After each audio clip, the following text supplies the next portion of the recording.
Good afternoon, and thank you for coming to the 2013 Cobb Peace Lecture at Naropa University.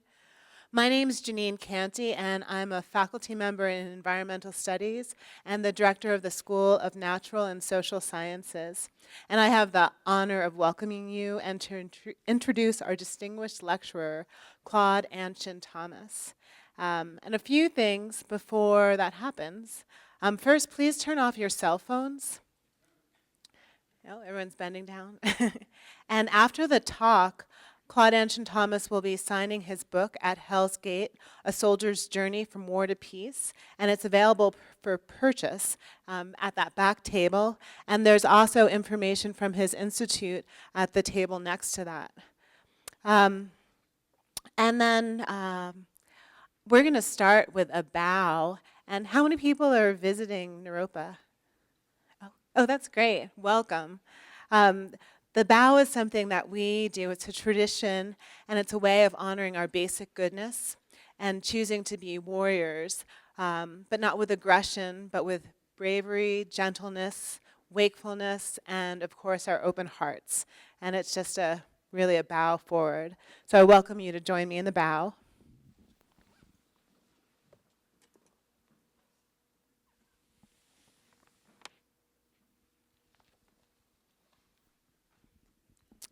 This is the fifth Cobb Peace Lecture, which was conceived and endowed in 2007 by our former president and both current board member and adjunct faculty, John Whitehouse Cobb, and his wife and partner, Bayard Cobb. It's a gift bestowed to our Peace Studies program at Naropa, which is led by faculty member Candace Walworth, who's currently on sabbatical. The lecture is designed to heighten awareness of peace-oriented philosophies and innovative conflict resolution strategies, ranging from psychological perspectives to religious themes to socioeconomic activism and more. We'll see what that is. Our very distinguished and inspiring past lecturers have included Sakyong Mipam Rinpoche, Sister Helen Prijin, John Paul Lederach, and Susan Griffin. On behalf of Naropa University, and particularly the Peace Studies program, I would like to thank the Cobbs, who are right here, for gifting us, continually gifting us with these needed visionaries who open our minds, hearts, and possibilities for activism in this world.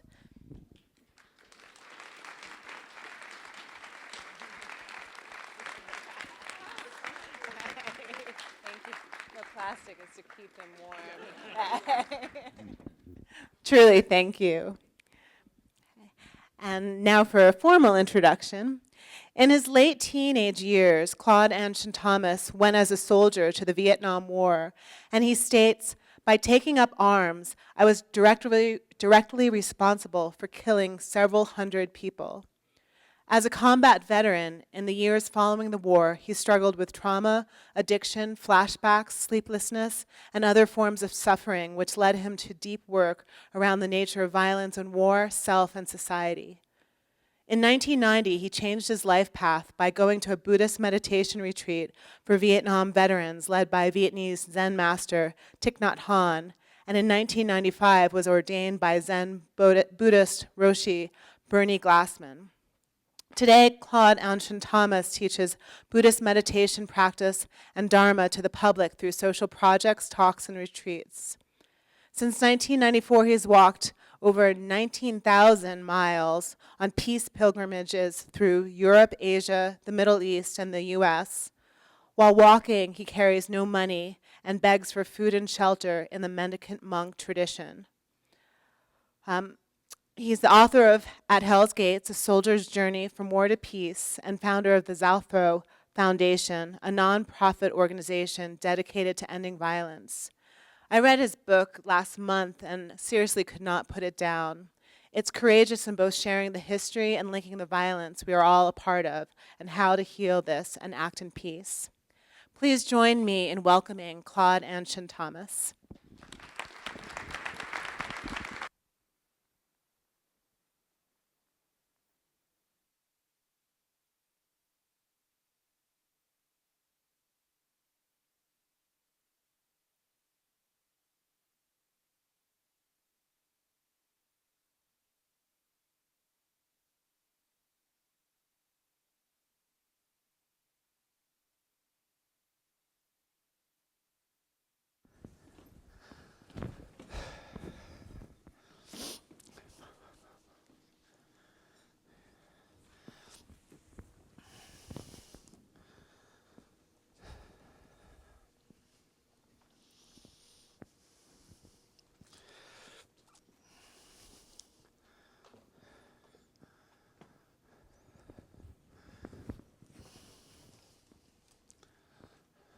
Is there anyone allergic to incense?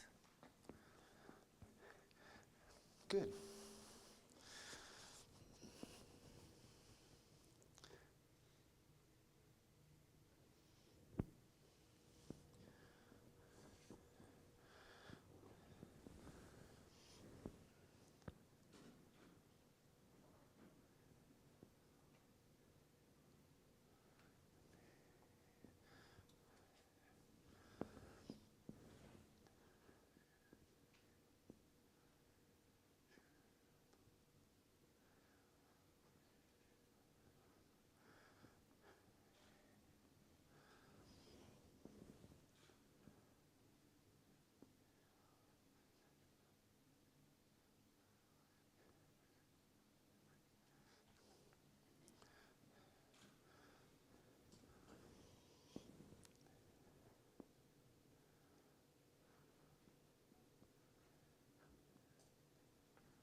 Good morning.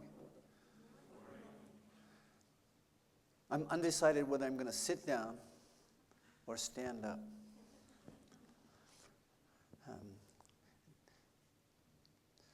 Some people say that my talks are more concentrated when I'm sitting down.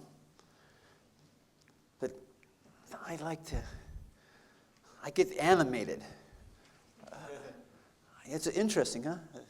Zen Buddhist monk, animated. But I'm very passionate about these topics. Oh, that's another it's another conflict, isn't it?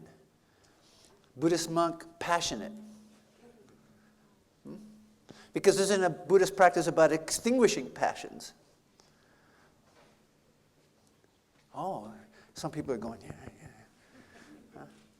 But if we get wrapped up in the idea of extinguishing passions, of course, that's not really extinguishing passions. That's only, we're chasing after our ideas of things. And of course, the title of the talk, The Real Cost of War, Violence, Suffering, and Denial. Now, what I've made a great effort to do, I've been ordained since 1994. I was ordained in Auschwitz. It's a Nazi death camp in Poland. A lot of people think it was in Germany. It was in Poland, Auschwitz. And actually, I was ordained in Auschwitz-Birkenau, because Auschwitz is two separate camps. And I was ordained at the site of one of the crematoriums. It was one that the camp holders attempted to destroy in front of the advancing Allied troops to sort of wipe out any evidence of what they had been doing there. Then I walked from Auschwitz to Vietnam. 25 or 27 countries, 5,000 miles, 8 months. I walked in robes without money, begging for everything. When I became ordained, I really wasn't sure that that's what I wanted to do. Become ordained. Because I thought, oh man, a monk? Well, I don't know. I mean, I like my Harley Davidson. You know, I loved my hair. I had really long hair. But it's also true that by the time I became ordained, the hairs that I had were becoming less. In fact, I remember sitting up watching late night television, and I was they'd have these advertisements on for hair club for men. And they'd always use some hockey player, some athlete and I was like on the phone, I was just about ready to call him. Say, like, can you help me out here? Attachment to ideas. attachment to how I'm supposed to look, how I'm supposed to be in front of people. This is all rooted in the conditioning to war, violence, and suffering. If we want to know peace, if we want to understand it intimately, we have to give up all of our ideas of it. We have to wake up to the roots of war which are in us. War is not an external thing. Violence is not something that happens to us. It does, but the roots of war, violence, and suffering are here in us, transmitted to us through endless streams of past generations, through the collective conscious which we're a part of. If we want the world to be different, we have to give up our ideas of what that means. Commit ourselves wholeheartedly to waking up to that conditioning which we have inherited, to the roots of war, violence, and suffering in us, to wake up to that so that it can become transformed. We are not the instruments of transformation. I am a murderer. I have killed people. That's not empty from my side. And I don't say that to shock people. I don't say that to pump myself up. I say it because it's simply the truth. And I tell you, I can't tell you how many people have argued with me that I am not really a murderer. Because you see, of course, the killing took place in war. So in war, killing is somehow, people in their minds begin to make killing somehow different. Killing is killing. But the people who want to create those differences are the same people who perpetuate, under the name of peace and compassion, they perpetuate the very reality of war. If we want the world to be different, we must be willing to live differently. We cannot live differently without a disciplined spiritual practice rooted in self-reflection. It's just not possible. Now, there have been people who've... somebody approached me, I don't know, a year and a half, 2 years ago. They were interested in...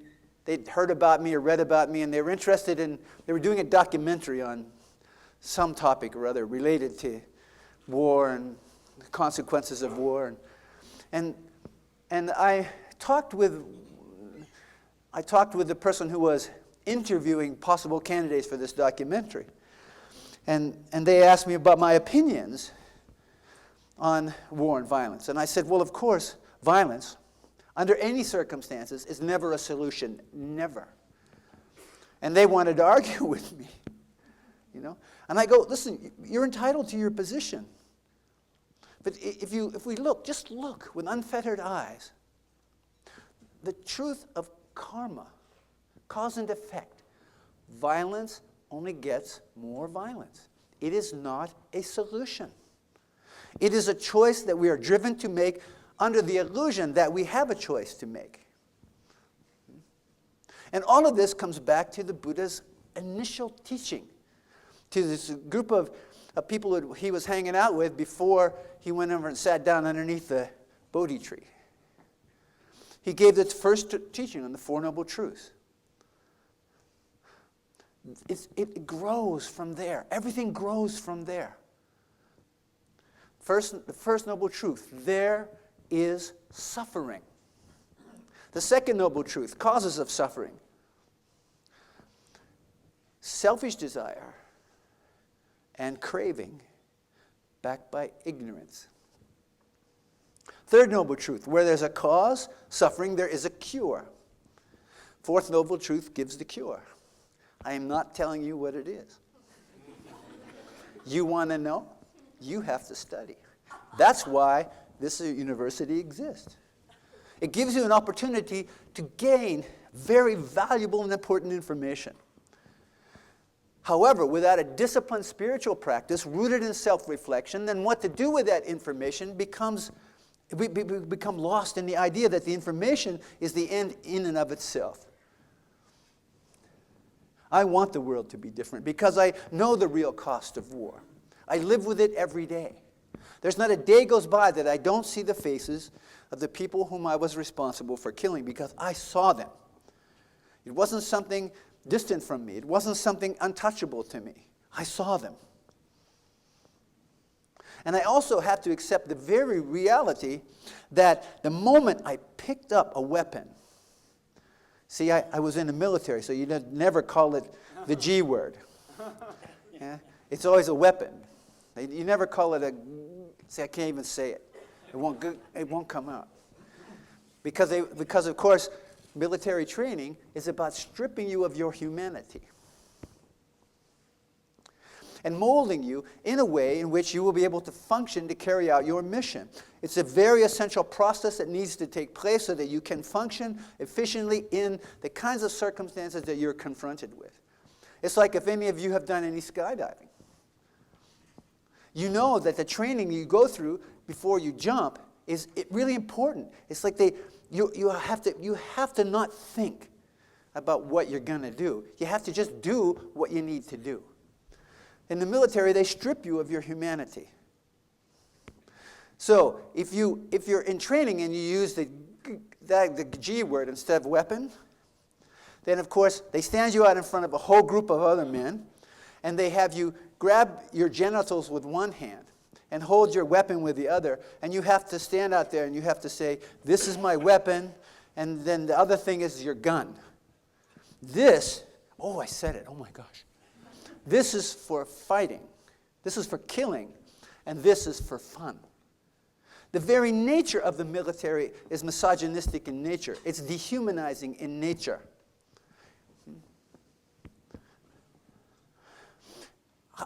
I was taught to dehumanize a whole race of people just based on how they looked and their color. But that process started long before I went in the military. Long before that. Born as a male, white male in this society and culture, and born and raised in northwest Pennsylvania, the predominant culture being agrarian and Eastern European. I was conditioned to objectify women.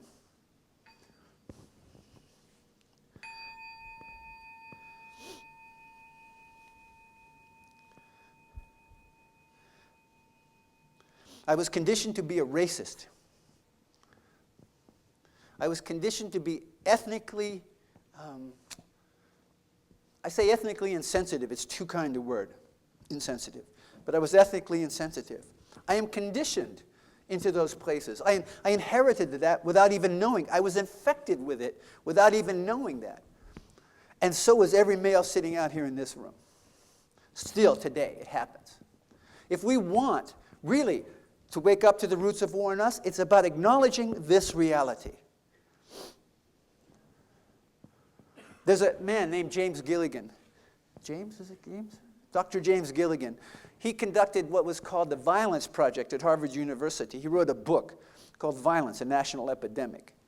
And he said that it was very clear for him in his work and in his studies that by gender, we were conditioned to respond in certain ways within the social structure.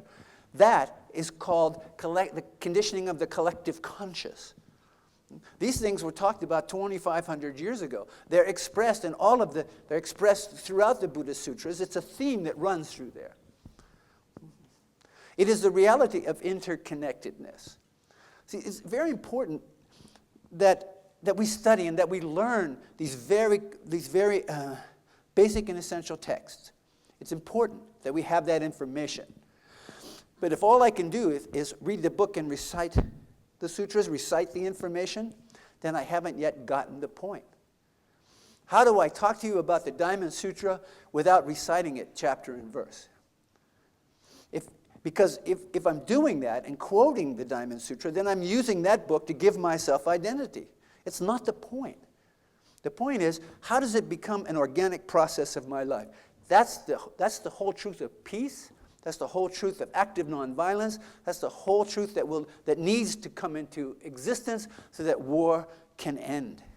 And we can bring an end to war in our lifetimes. The real cost of war is passed from generation to generation to generation. I can't, it has so many different expressions in the social consciousness that it's difficult to mention them all. You can't codify the real cost of war. I don't want to be a racist. I don't want to be sexist. I want to be ethnically sensitive. I want to be religiously inclusive. But I also have to be cautious that if I get too open-minded, my brain will fall out. For me, it's about living within the reality of existence. And I don't determine what that is. But if I'm rooted only in the ideas of things, if I'm processing the world through the intellect only, or if I think I'm not, which means that I am,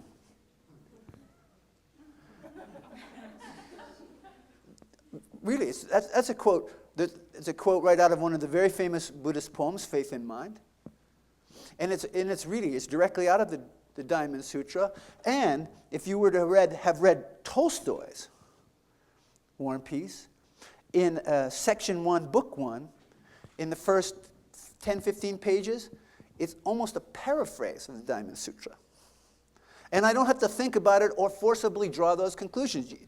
It's just easy to see. So, in order for me to wake up to the roots of war in me, first I have to acknowledge that they are there. And really, it doesn't matter whether I'm male or female, because if you're born female into this society and culture, you've also been conditioned. You've been conditioned to be objects of violence. You've been conditioned to be sexual objects. And if I don't acknowledge that within myself, I will continue to keep, well, not me. I have a dress on, but I'm not female. If we keep living that, if we keep moving through life without awareness of our conditioning, and that awareness can only come through a disciplined spiritual practice rooted in self-reflection, then transformation will evade us. And the cycle of war, violence, and suffering will continue regardless of what we think, say, or do. How we live is important. In the military, I was trained to see a whole race and culture of people as a cardboard cutout or a burlap sack stuffed with straw. But you see, that conditioning started on the athletic fields in my high school. Because, of course, the teams that I played against, they were never the other guys. They were always the enemy. Because the language of competitive athletics is the language of war. Now, that being said, I am not here to disparage competitive athletics. I am not anti-war. It's not what I'm against, it's what I'm for that's important to me. I am not anti-war. I stood when the whole thing in the Middle East, when our involvement in the Middle East kicked off with the first invasion of Iraq. I was out at the Santa Cruz Zen Center. A wonderful woman who was the abbot there who recently died. Her name is, I don't know her name, it's Catherine Thomas was her name. We went out and joined, in silence, we went out and joined a street corner gathering of people who were expressing their disappointment about what was going on in the world. But it was really interesting how they disappoint, because what happens is the propagators of war then become their enemy. And they start attacking them, thinking that what they're doing is different. Be careful what you think. All systems of thought are only guiding means. They are not absolute facts, except Buddhist ones. No. No. Excuse me, it just popped out. I didn't really mean that. That's actually not how it's said either. All systems of thought are only guiding means. They are not absolute facts, not even Buddhist ones. You know, what I do because it's important for me to do. It helps me to discover what it means to be alive. I never knew. It's impossible to practice to have a disciplined spiritual practice and take intoxicants. It's like the fourth or fifth of the 5 founding precepts. It says, don't take intoxicants. It doesn't say, don't take intoxicants except. It's like the first precept says, don't kill. It doesn't say, don't kill except. And then I have to remember that when I engage with these precepts, and they're guiding lights in my life, that I don't hold them as rules to be followed rigidly. That is not the point. The point is, how do they guide me through my life? But when it says don't do something, it's a pretty good indication that I oughtn't to be doing it. Don't kill. So what does that mean for me? It's impossible to sustain this life without the sacrifice of other life forms. It's impossible.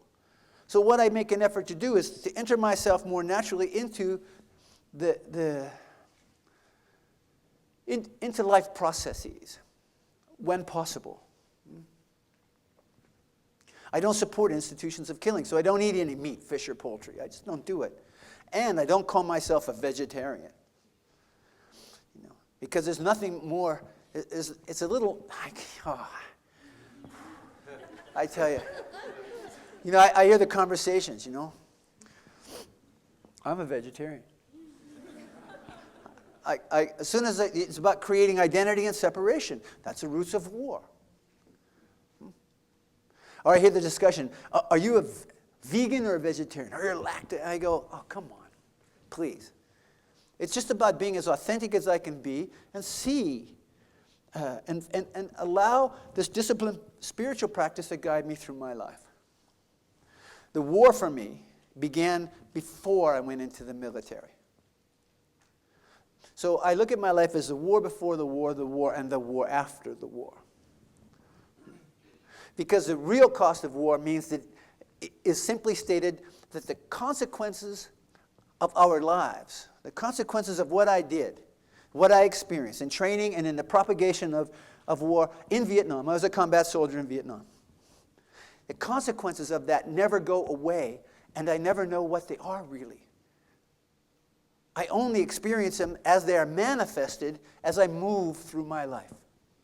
And they manifest themselves in all sorts of different ways. Healing. The damage done to us, damage, that's a bad word. The consequences of what happens to us as a result of this process can't be taken away. It can't be therapeutically eliminated. It can't be chemically taken away. Therapy can give me some very valuable tools and help me to create some strategies so that when the consequences manifest themselves, I then have some choices that I might not have had before because I have some awareness. If I find myself in a crisis, which I did in 1989, well, I should say, let me go back, which I did on April of 1983. Chemical intervention might be necessary for a short period of time to help me to just get steady. Because when this awakening starts to happen, when the real cost of war and violence and denial begin to manifest themselves in my life, it can be breathtaking, incredibly confusing. Now, I talk a lot about the real cost of war, violence, and denial as it relates to combat service.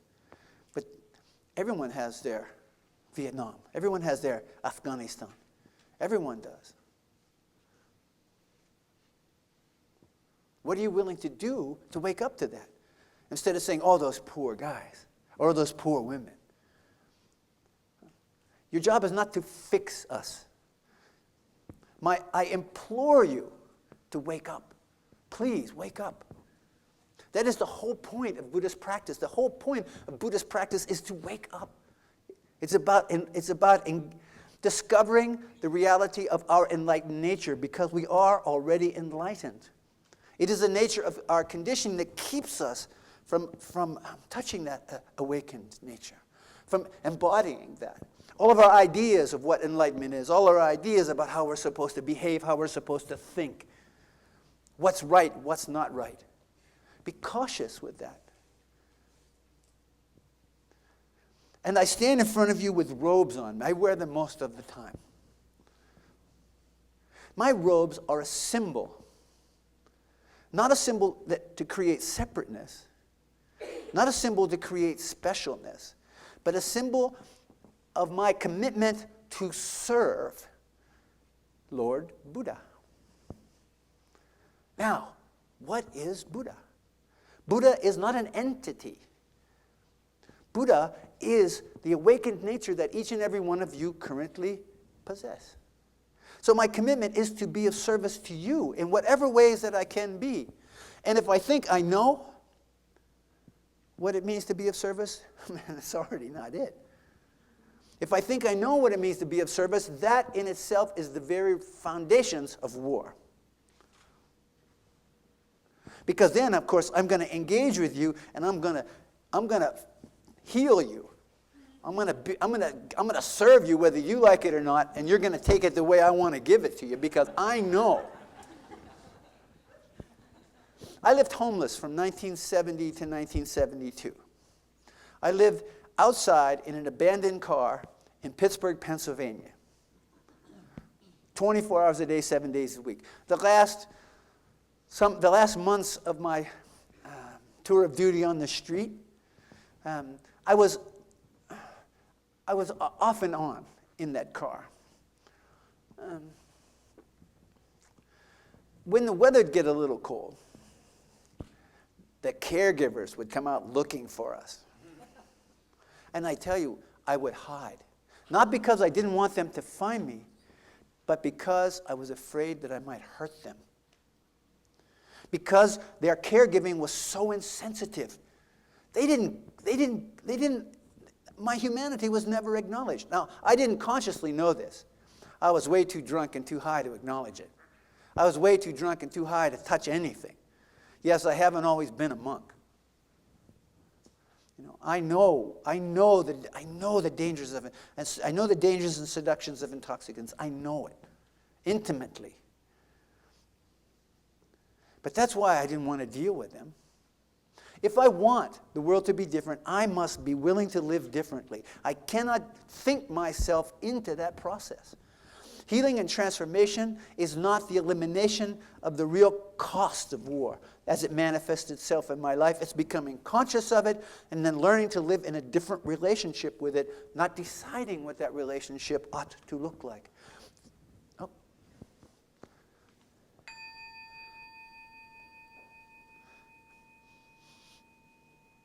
This is the very heart of Buddhist practice. This is the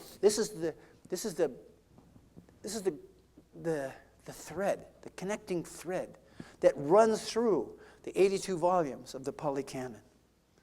This is the connecting thread that runs through my body as I sit on the cushion. Meditation is not just sitting on the cushion. Meditation, if you have people telling you that meditation is this or that, thank them for that, but then sit on the cushion and find out for yourself what it is. Because it doesn't have a fixed form or a fixed idea. However, if you start to engage in a disciplined spiritual practice, rooted in self-reflection, do not do that on your own.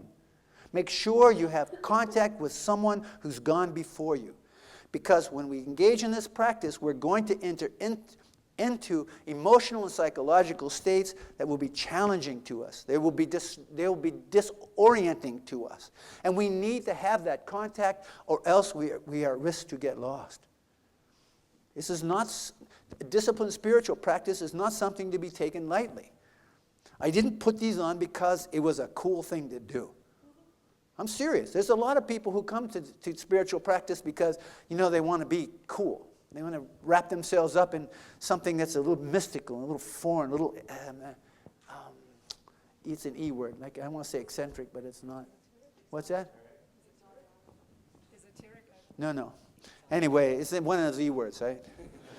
You know, it's too bad. It's too bad that on one of these smartphones, you can't Google "help me to remember," and that the phone can do that. You know, they haven't gotten there yet.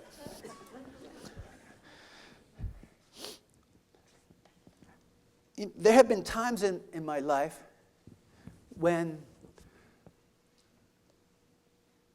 in my interactions with the helping community, in this process of waking up, where they kept wanting to put me in a certain box. They wanted to give me a label so that they could then they could have a formula in which they could engage with me. But the truth of post-traumatic stress, this is the first time I've used the word, and you notice, please pay attention, I do not use the word disorder. Because post-traumatic stress is not, it needs to be called a disorder so they can plug it into DSM-3 so that you can get the help and care that you deserved or earned, or didn't earn, but you deserve. But the issue is, I'm not disordered. None of us who've had this experience are disordered. The way we are is a natural consequence of our experiences. Post-traumatic stress is a very real condition. It's a very real experience. And it can masquerade itself as any number of mental illnesses. Yeah, if I haven't slept for 66 hours, it could be possible because I'm in such a hyper anxious state that's connected directly to combat.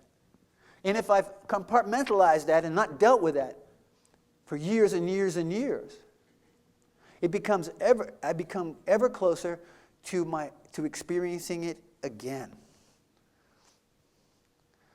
The Veterans Administration recently released pretty staggering statistic. In the community of veterans, one of us commits suicide every 62 minutes. That breaks down to like between 22 and 24 people a day. Probably 60 to 70% of that group, according to the Veterans Administration, are over 50. People go, I don't understand. Why is that happening? It's really, it's not a mystery to me. We're taught and trained through our entire life to not deal with the consequences of our actions directly. We're taught to compartmentalize. Don't be angry. Don't be sad. Come on, be happy.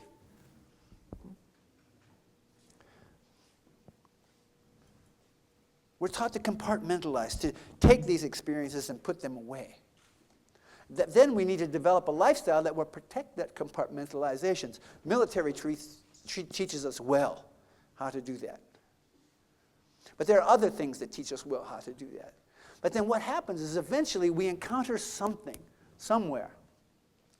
Loss of a job, loss of a friend, we may have an automobile accident, we may have a spouse or a child or someone close to us become really ill. Something happens that shatters or breaks its way through that compartmentalization, the walls of compartmentalization, and then all of that suffering that we've kept stored in that compartment begins rushing out. But we never deal with the real. It takes us years to get to the real suffering.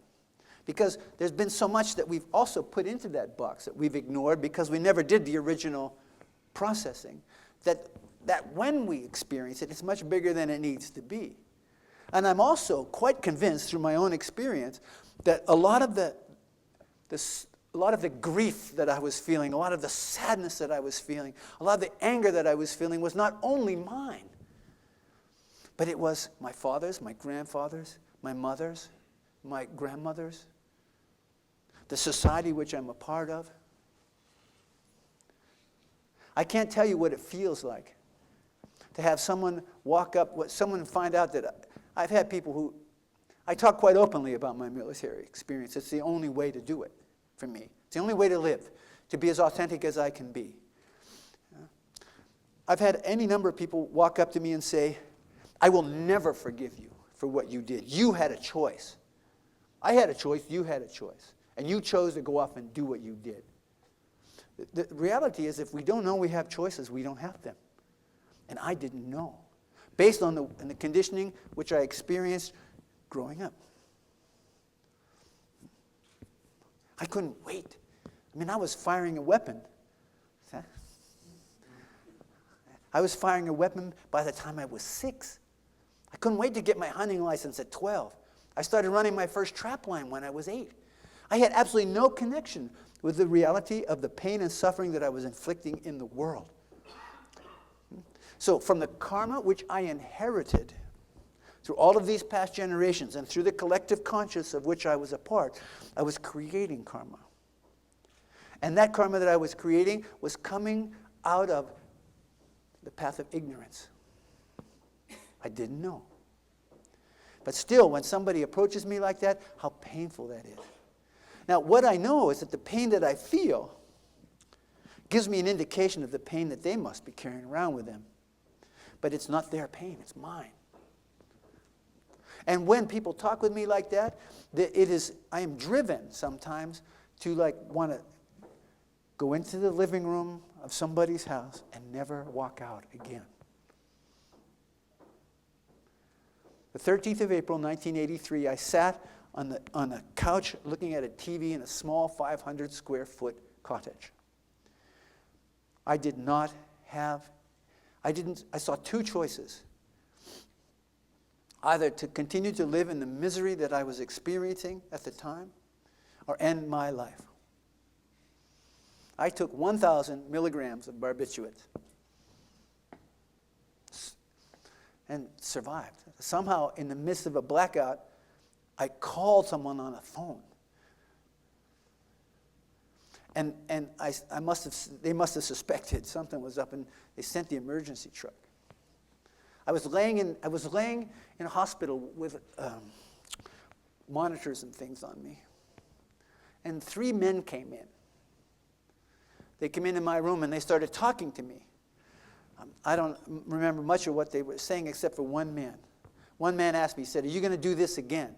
And I said, "Absolutely, you bet. This doesn't make any sense. I'm not doing it anymore. I want out. It's got to be better." And the guy looked at me and said, "How do you know? Could be worse." And I went, oh my goodness. Worse than this? I better get busy. It was that moment. You see, that moment of pure awakening. That moment of absolute piercing teaching. It's described over and over and over in the literature of Buddhist practice. And it was from that point that my life began to turn. I don't even know this guy's name. I have no idea who he was. But what a pure teaching he gave to me. And it was a thought. I don't think he even knew what he was doing. It just came out of his mouth. That's the point.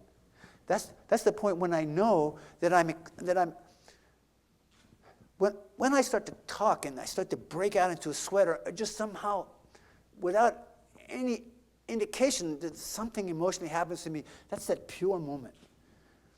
That's the moment when all of the fruits of practice have manifested themselves.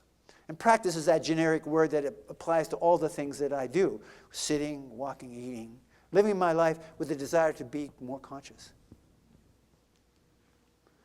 It's a real pleasure. It's a great honor for me to be invited here.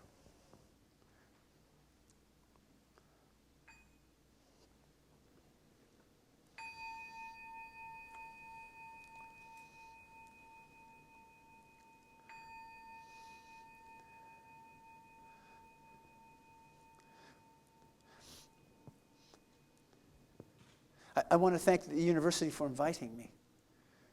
I want to thank John and Bayard. Yeah, I had to get it right. for the work that they've done to create this Peace Lecture series, and for asking me to come. Margot Neumann, who's providing me a place, Kenshin and I a place to stay. And it was really because of Margot's efforts that, may I call you John? That John came to a talk that I did a couple of years ago at a Veterans Outreach Center in Denver, that I'm here. It's a privilege and a tremendous responsibility that's passed on to me. And I want to handle it with as skillfully as I can. To do that, I have got to remember this is not, all of what I do is not about me. Yeah, I'm the person doing it, and it's la la la, I know all of that. But it's the realization of the coexistence of the relative and absolute realms that are talked about, that are written about and studied about within Buddhist practices. The relative realm of right, wrong, good, bad, yes, no, me, you. The absolute realm, the realm where there is only truth. Not the truth of right, wrong, good, bad, but the truth beyond intellect. It can only be experienced as a result of a disciplined spiritual practice rooted in self-reflection. We can't think ourselves into it. I can't smoke my way into it. I can't drink my way into it. I can't do it. Even though the mind is an incredibly powerful instrument. It can tell us all sorts of things. Be careful what you think. The mind creates the world that we experience, and the mind is influenced by the conditioning which we've inherited. There is no such thing as an individual self. It doesn't exist. Yes, I mean it does. I look in the mirror and there's AnShin's here, you know what I mean? This is true. But when the self I talk about is something beyond that image, this physical entity. So if there's anything that I can do to support you on your path, please do not hesitate to ask me. That's why I wear these robes, to be of service to you.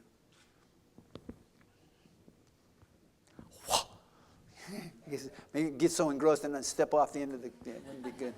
That would be called an unmindful moment. If there's anything that I can do to support you on your path, don't hesitate to ask me, or hesitate and ask me anyway. As I've said often, I am a 21st century monk. I have a laptop and email. It is donated. I have a phone. I have a cellular telephone. Donated. So I have email.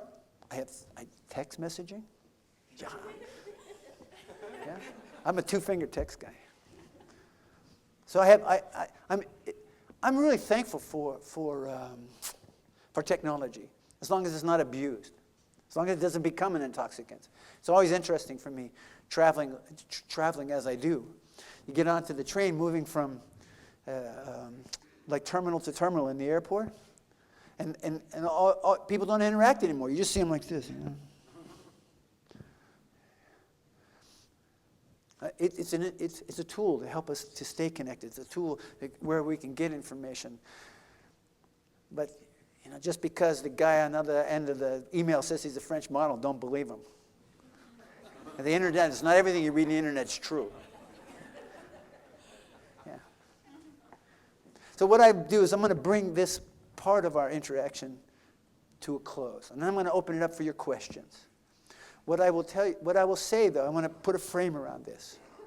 You can ask me any question that you want, providing it is a question. This is not an opportunity for you to give a co-lecture. If you want to do a lecture, then you can approach the university. I'm sure they'll rent you the space. You can print out some flyers, and then you have the space. But right now, the space is mine. So if you have a question, please ask it. 12 words or less, direct and to the point. And I will respond to you, but please keep in mind, I do not have any answers. Really, I don't. I will respond to you as authentically as I can through my experience and through my My life experience and through my practice. They're actually not two things. But there isn't any question you can't ask me. Everything's on the table. And please, you don't have to try to get deep and heavy and all Zen-like or all Buddhistic. Sometimes the most important question is like, dude, where'd you get those glasses, you know? Sometimes that's the most important question. You never know. So, questions. Here's a question. Or I can bring it to you. Yeah.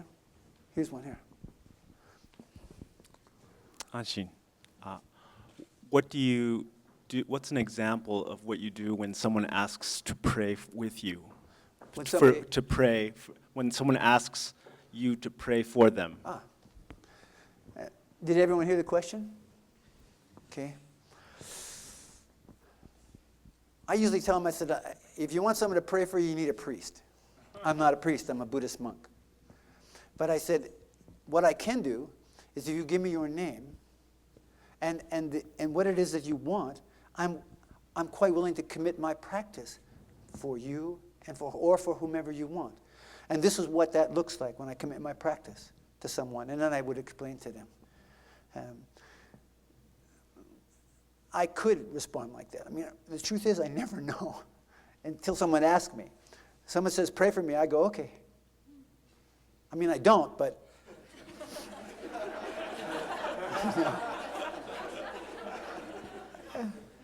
But it might be the most skillful thing to say at the time. Without having to get into it, though, I just go, okay.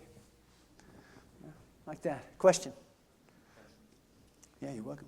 Here.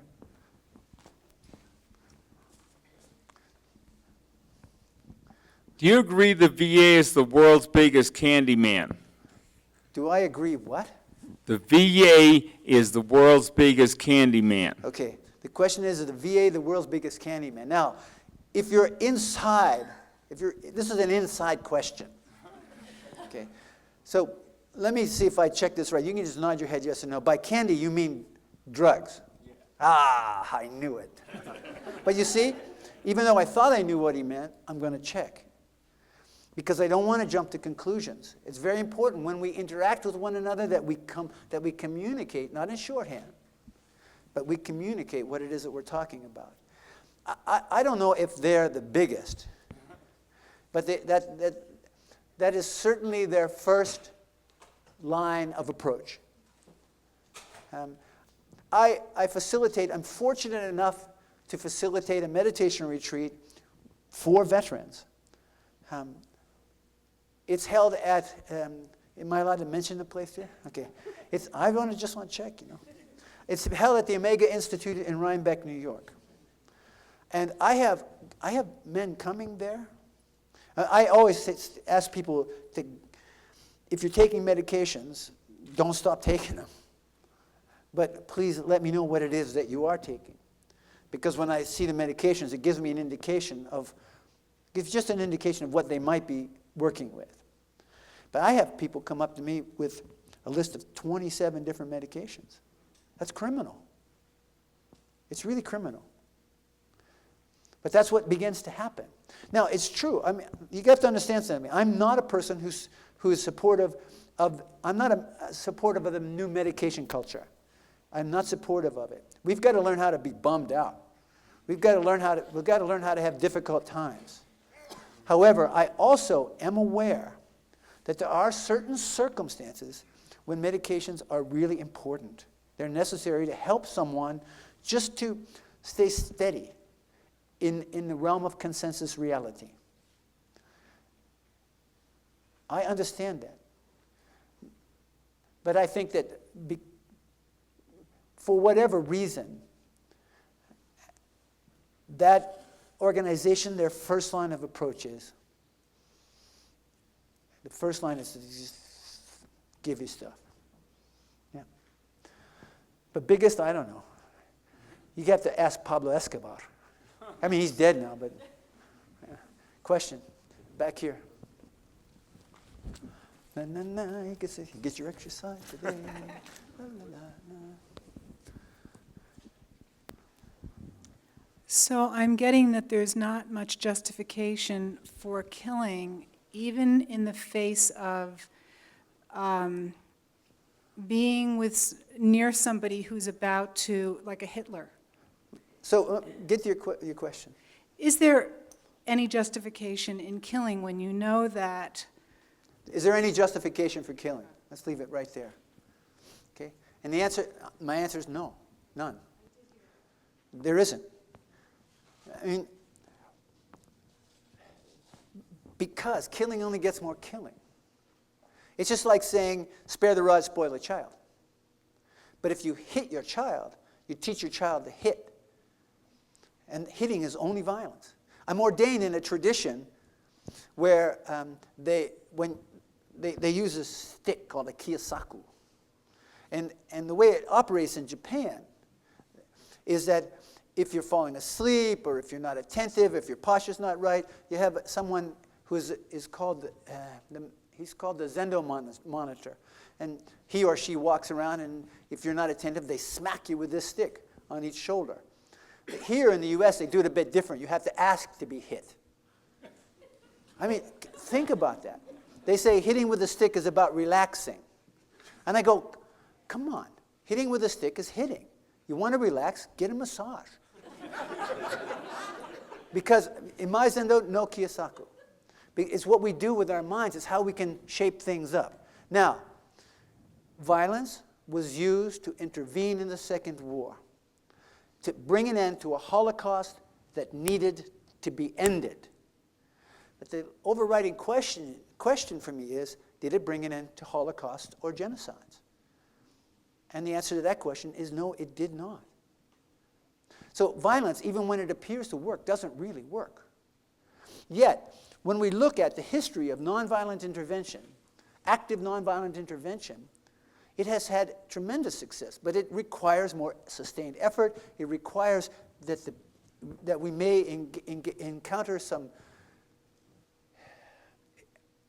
it's not so fast. But the resolution that comes out of nonviolent intervention has a much more lasting effect. And as you're on the topic of the Second War, there's a very interesting story called the Rosenstrasse. It is really about the real consequences of spontaneous active nonviolent intervention in the reality of extermination. And how that action, which took place in Berlin spontaneously, gave birth to several actions like that in cities throughout Europe. The information of that going back to the camps and gave hope to the people in the camps. It let them know that they were not forgotten. And that hope kept a lot of people alive. People have reported that. Because that was something that was stripped from people in these camps. Just like it's stripped from people in prisons. Hope. The hope that somebody knows that they're there, that they care. But yes, violence only leads to more violence. It is a choice, but I actually don't think it's a choice. I think it's just what we're conditioned to do, thinking that it will have a consequence that it never really has ever had. Question. Thank you for the question. Here we go.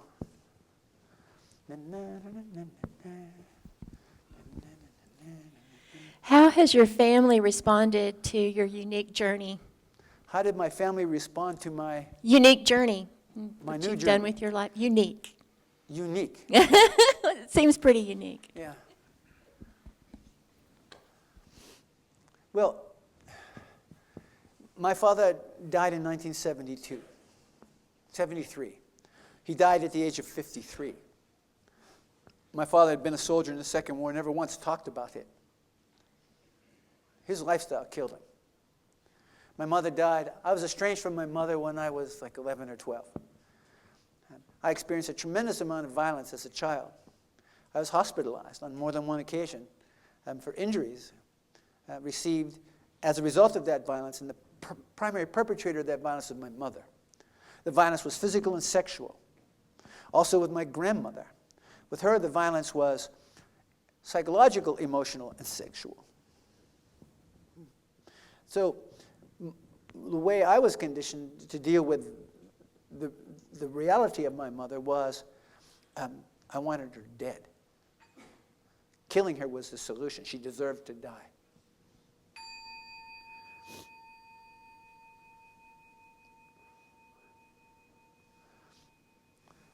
So I killed her in my mind. People would ask me about my family. So my mother died in an automobile accident. So she was dead. So the family. Now I have, and the family was not a really close-knit family. So my dad had a sister and a brother, and I have cousins, and I don't know many of them. I have a sister and 2 half-sisters. I don't know them very well. They grew up separate. We grew up separate from each other. So the issue of family is not so pressing for me. I would say, though, I appreciate your reflections on how you perceive my journey, but for me it doesn't seem particularly unique. It's just how my life unfolded. And so how do I do that? How do I live this how do I live this to the best of my ability? How do I handle the responsibility that has been offered to me? What do I do with these most horrible experiences? How do I find Buddhist teaching? Ready? How do I find the positive and the negative, and the negative and the positive? It's a rare person who can find those or experiences those things, and that's what I strive to do. You want to ask? You got to ask Kenshin how her family experiences this journey, because she has all her family still like they're. Question. How are we doing on time? 5 minutes? Okay. Here we go.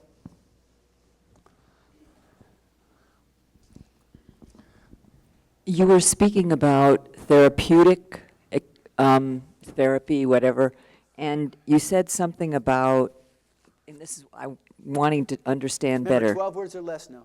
No, I'm just repeating the sentence you said. It was something about learning to live a different relationship to, and I'd love to understand better what you meant. I can't explain that to you. It's a process that you have to come to terms with. But healing is not the absence of suffering. It's learning to live in a more conscious relationship with the reality of our suffering. I talk about, often I make sure that I introduce the Four Noble Truths in most of the talks that I get invited to do, because it is the foundation of all Buddhist teaching. Everything grows from there. I have people in this session of our interactions who will say to me, "You Buddhists are depressing. All you talk about is suffering, man. I don't want to suffer. I want to be happy." I go, "That's suffering." That you want to be happy. That you have this idea of what happiness is, and that your whole life is geared towards making that happen. That's suffering. Happiness is a natural consequence of waking up, and it's not what we call happiness. That's the Diamond Sutra. You know, people who, what is it? I was just refreshing. People who are very sort of conservative in their notions around Buddhist practice.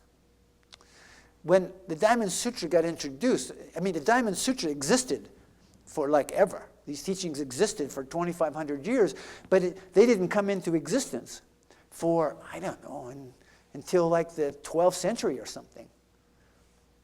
And they didn't come into existence because it was such a radical departure from people's ideas and understandings of what Buddhist teaching was about. They didn't want to let this, they considered these heretical views, they didn't want to let them into the lexicon of teaching. The Diamond Sutra says, just because you think a thing so doesn't make it so. It's the very ideas of it already are not it. So to healing and transformation is a result of, or a consequence of, being willing to just wake up, to experience, first through an act of faith. Remember I talked earlier about a poem, Faith in Mind. It's a very, very famous and very important piece of Buddhist writing. Faith in Mind says we cannot approach the very reality of Buddhist practice, which is about waking up. I'm talking more about Buddhist things here because we are at Naropa. You know, I might not do this so much in a more public setting, but we must have faith in these essential teachings. Now, faith not in a Christian sense of faith, but faith in the sense of making a commitment to just accept what's being said as a foundation for how to go forward in my life. I went to this for my first retreat, meditation retreat in 1990. And from that retreat, I was invited to come to the monastery of the people who facilitated that retreat. They were Vietnamese. They said to me, "Come to our monastery. We can help you. Let us help you." They said that. I burst again into tears because I had always wanted to hear those words from somebody here in this society and culture, and no one ever said it to me. Not with intention, not with meaning, not with sincerity. It's like people will come up to me and they'll go, "Welcome home." And when they say that to me, I want to punch them. Because because I understand they're being as sincere as they can. But they don't really understand they're just saying it because they think it's the right thing to do. It's painful. There's no connection to that. When they invited me, there was a sincerity in their invitation. 2 hours. I said, "Well, I'd really like to come, but I can't come and I don't have any money." You see, as a result of the real cost of war, I was unemployable. I could not hold a job because it didn't make any sense to me. I just didn't see the point of it all. I have no plans or ambitions. I don't see the point in it. That Buddhist practice works for me, you know. Being present in the moment. No, don't plan plans, you know. Yeah. So, in this moment,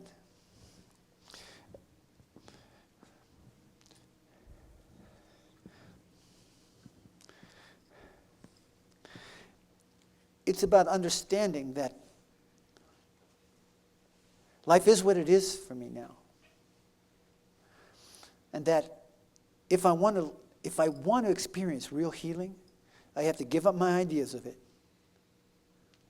And I have to learn to establish a conscious relationship with how my life manifests itself in the world as a result of the sum total of the karma which I have inherited and I have created as a result of what I've inherited. 2 hours after they extended this invitation to me, and after they said, "Don't worry about the money, just come." They said, "Just make the commitment, come see what happens." So I said, okay. Faith. I didn't even know this was about faith. I said, "Okay, I'll come."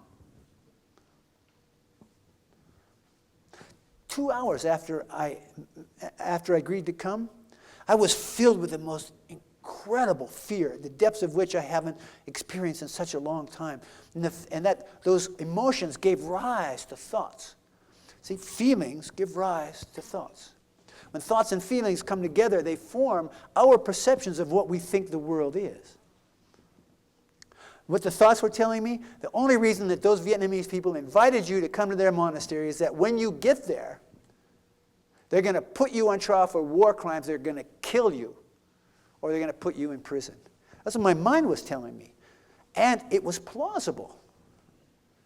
You see, that's another thing, propaganda. Even if there's an element of truth, and all propaganda holds an element of truth, propaganda is still a lie. What my mind was telling me was coming out of all of this unaddressed suffering, and the information it was giving me, while plausible, was simply not true. And so it was with faith that I just kept going forward. Not the faith that they write about and that I learned about in Christian teachings. Not faith in something else, but just faith. Faith that what I was doing wasn't working and I needed to do something different. And what they were saying to me made sense. Because they were saying to me, for your life, you're responsible. You want your world to be different, you got to do things differently. And the way you do things differently is you stop. That's what meditation is about, you see. It's about stopping, becoming calm. Calm. Calm. If you have an idea what calm is, that's not calm. Because I tell you, you sit down on the cushion, and you are sitting on a bomb.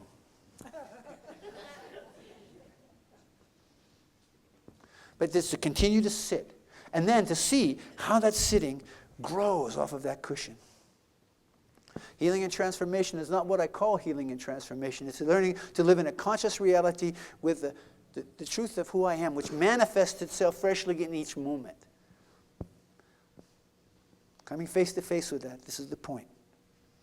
Question? They're cutting to come up. Let's go over here. And it's Bradley, right? God, I remembered. That's an incredible thing for me to remember. Not just because I'm older. What kind of gear did you carry on your walks, and how did it go when nobody would give you a place to stay? I didn't quite catch the first part. What kind of gear did you carry with you on your walks? Got it. The question is, what kind of gear did I carry? Pilgrimage is an essential part of how my practice manifested itself in the early years of my ordination.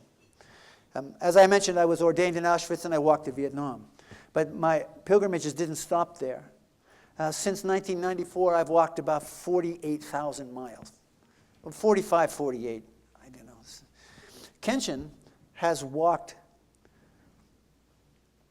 43,000 with me. I walk in robes without money, and I beg for everything. The gear, I wear robes. I don't wear these are more formal, the white. It's my underwear. It's true. I don't wear the whites. I wear a pair of 3/4 length running shorts underneath my robes.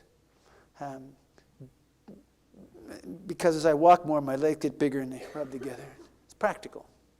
The robes that I wear, the tops I often don't wear. If it starts to get really warm, I wear the vest, and underneath I might wear a sleeveless kind of T-shirt that wicks away moisture. This high-tech stuff. No cotton, man. I'm not wearing any cotton. You wear cotton and it rains and it gets wet and heavy and doesn't dry, and it's just tear your body up. I'm really glad for the synthetic things that people donate to me. I don't carry any bedroll. I carry only my keza, which is the large formal robe that I wear. This is a raksu, and a keza is a large formal one. I carry my keza with me. That's my blanket. We don't have any tents, nothing like that. And the commitment is, when we arrive in the next village or the next small town, that we ask for a simple place to stay and simple food to eat. We go to traditionally I would wander from temple to temple. If I was in China and this was 1100. But I'm not in China, it's not 1100, and there are not many Buddhist temples in Marysville, Kansas. So I go to the churches first. And often Kenshin will do the asking. And she will approach the churches and she'll ask. But the commitment is, if everyone says no, or if people say no, then we bow to them in gratitude. This bowing is a powerful thing. It's a powerful way to connect.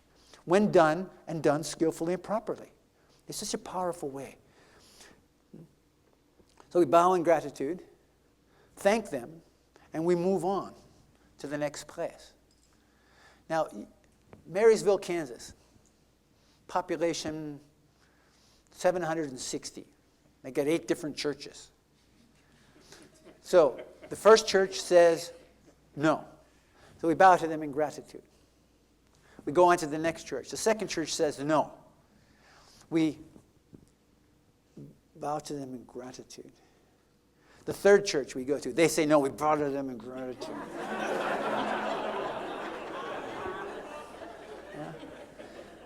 Because what they're doing is they're giving me access. Their no's are giving me access to my suffering, my conditioning, that which keeps me separate from the world.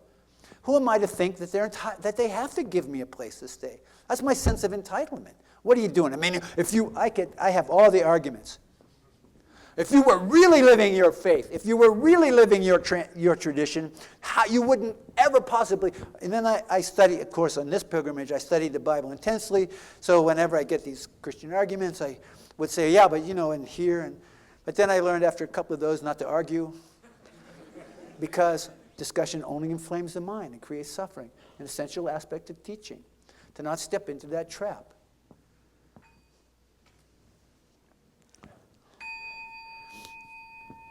Okay. I have the best boots in the world. I walk with boots on.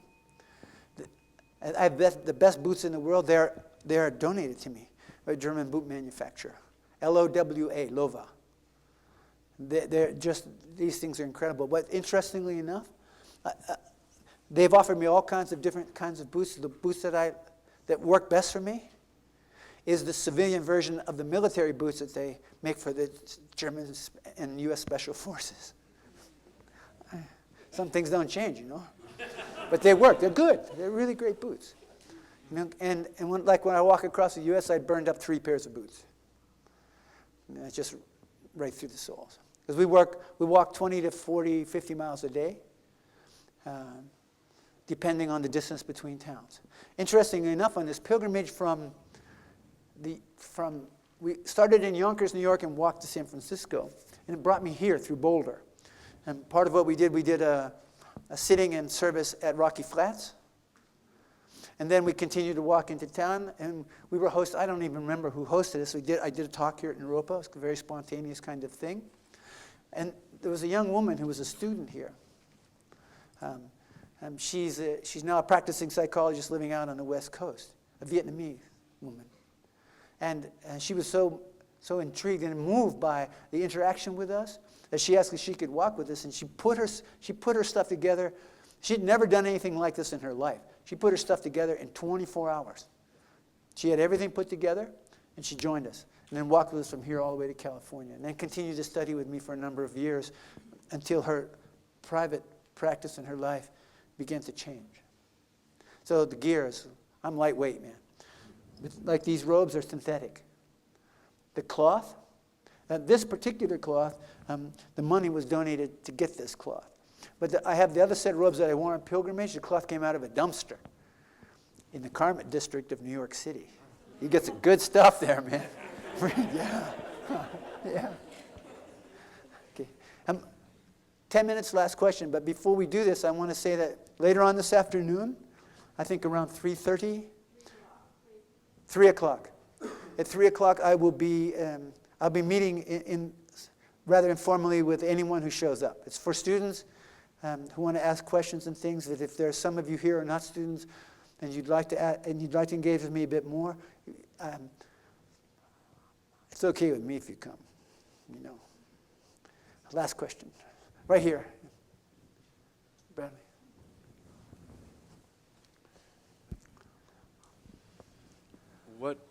What caused you to choose Buddhism as your form of contemplative practice rooted in self-reflection? No, that's a great question. Honestly, I don't. It unfolded like that. I wasn't looking for anything. I was actually in therapy with a social worker. I was in group therapy with a group with men and women. I was attempting to learn how to socialize. I'm serious, because I'm not very good at it. Even today, I'm a bit more easy with it, but it's not my preference. I really like quiet by myself. I prefer it. It just really, it was the woman who facilitated, the social worker who facilitated this group recommended that I go to this Buddhist retreat. And I told her, sure, absolutely, and then was dead set against it. I thought this woman was out of her mind, with this religious stuff. I don't need that. But because of my commitment to her, faith, I just went. I didn't make it easy for them to accept me. I wanted them to tell me, no, you can't come. And when I showed up, I didn't, man, I tell you, I would have liked to I'd like to look back and see a film of what that looked like when I arrived. Because I was riding a black Harley Davidson. I had a rifle case on the side of it. I had a sleeveless, I had mirror aviator glasses on and black gloves and jeans and had boots on with spurs. Yeah, I tell you, it was not a picture of warmth and friendliness. But when I heard this monk talk, I can't even remember what he said in the beginning, but what he said, whatever he said resonated with me. It resonated with me like what he was talking about were truths that I'd known since a child. They just made so much sense. And it wasn't that I believe in something, or there wasn't if I just followed these regulations that then I would be all well. The truth was, if you want your life to be different, it can be if you're willing to do things differently. But you have to do the work, and the work is not easy. But you are the light at the tip of the candle. You burn hot and bright, and you can bring the world to a conscious understanding of the real cost of war that was phrased differently. And you can introduce healing into the path, healing into this stream of suffering. So, I just kept, I don't know, I just kept doing the next thing, and here I am, like that. Because it just somehow made the most sense. It's time to bring our meeting to a close. In closing, I want to do this in a rather usual way for me. First, I want to know, is it a foundation? Ratna Foundation?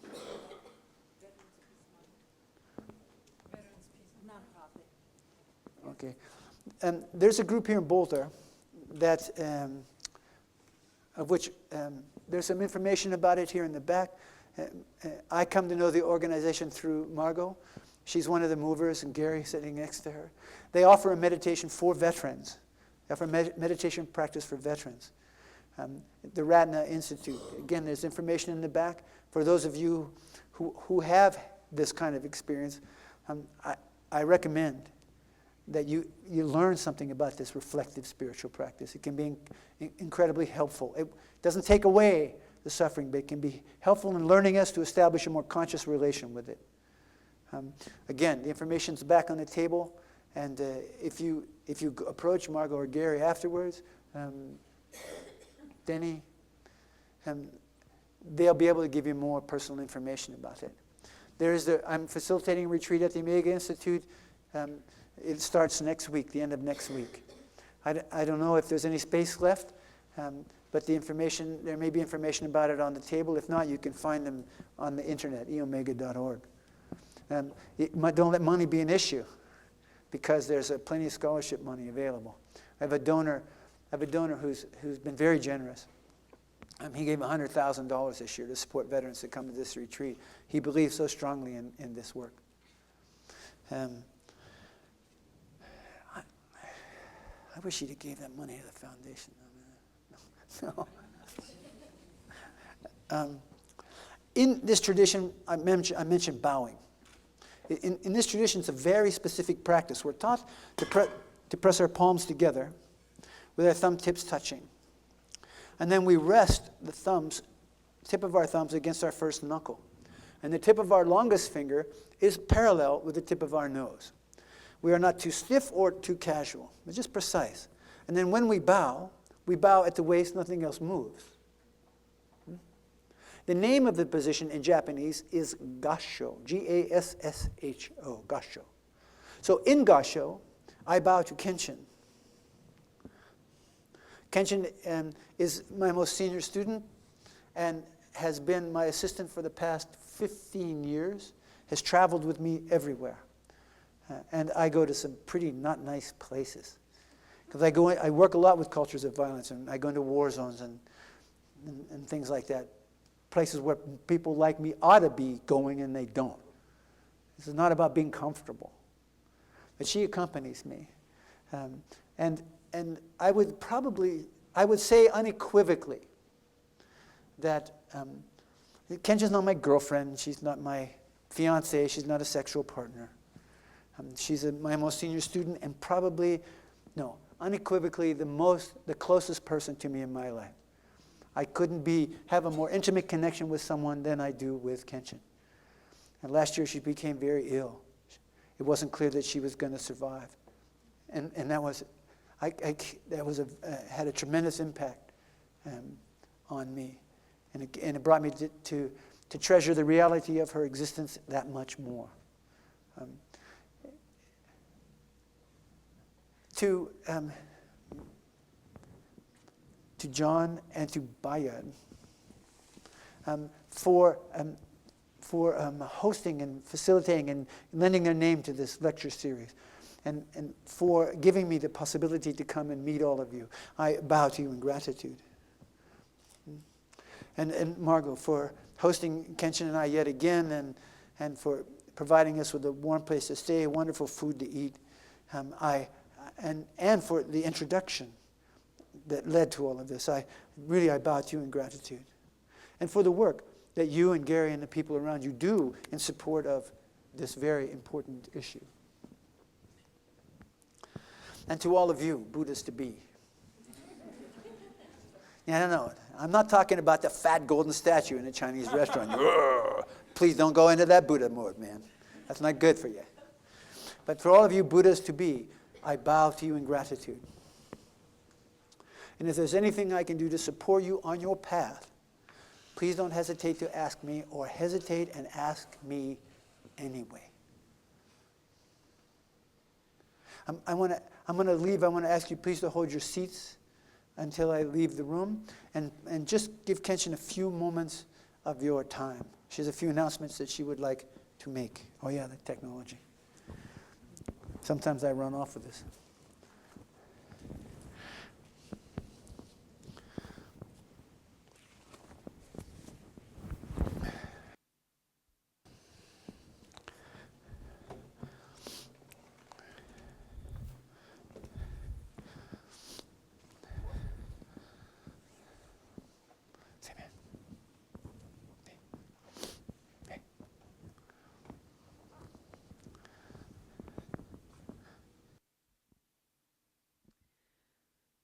All right.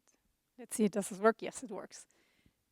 So it's going to be mostly repetition, just a couple of things. Claude AnShin will sign books afterwards. So if you like to get a copy and you like it signed, just be a bit patient, because he will sit down with you. And he's not going to scribble something. It's going to be something more intimate. And there is this information material from the Zalto Foundation and also the Ratna, do you say Institute? Ratna Foundation also. So you can help yourself. I mean, as there are many people, I always also like to encourage just to take some patience. Perhaps make your way by the table anyway, even if it's just a small table, just to see if there's something that you can use, or you know someone that could benefit from that material. Let's see. There's a website if you're interested to stay in contact, also with Claude AnShin's upcoming schedule. You find the information there. Meanwhile, the Zalto Foundation is also on Facebook, so you can find information there. There's a donation box, as our work is entirely funded by donations. It goes back to this very important teaching on generosity and giving. So by us being asked to serve, we also need to be willing to be served by others. And one way to do is by financial donations, but another way is also to offer time and energy. So don't confuse generosity just with money, but how we share what we have at our hands. So it's very important to not limit it to that, but it's a vehicle that we also use. Naropa is giving a donation to us. Naropa has paid for our travel. We are hosted, so all of those things are covered, but just to be able to continue, or to have events like myself getting very sick last year, it is important to us to also have financial network behind us. Otherwise, thank you very much for your attention today. I'm also very honored to be here at Naropa again, and to have had the opportunity to fill this spot as this being the anniversary lecture on peace. So thank you very much, and if you have any questions afterwards, just come and approach me. Thank you.